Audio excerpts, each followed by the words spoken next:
What have you learnt about technologies? Through completing the media coursework, I have developed my technological skills as I have had to use Photoshop and WordPress on the Apple Mac computers. When completing the preliminary task, I learnt how to set up a document on Photoshop to look like a magazine page with the use of the ruler tool. This allowed me to keep things in line, which was especially important on my final contents page as there was a lot of text. In order to learn how to edit some of my images, I had to watch tutorial videos on YouTube.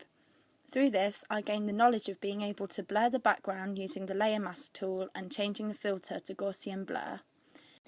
This was a useful skill to learn as the background I took my images against was a very creased white sheet. Not only this, but I was encouraged to download fonts from dafont.com. This is so I would have more choice of the fonts I use, meaning my end product would look more professional.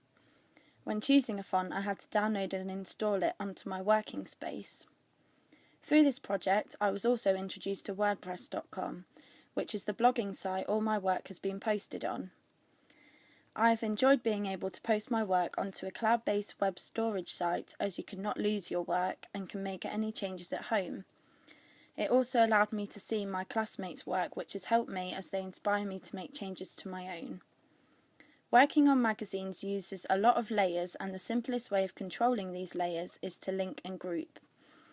I learned that it is best used on text-heavy pages like the contents page. I also learned to use Photoshop to duplicate layers and ink drop colours in order to achieve a consistent house style. Duplicating layers also helped me achieve consistent columns, alleys and guttering. I learned how to kern and lead text to achieve a certain house style and how to duplicate these spaces across the project. I also used Photoshop to render lighting effects. Although I did learn how to frame and light an image using the camera, the images still needed more manipulation, and Photoshop allowed me to do this. Being able to use Photoshop to adapt the lighting and contrast using levels and curves was also something I'd not done before.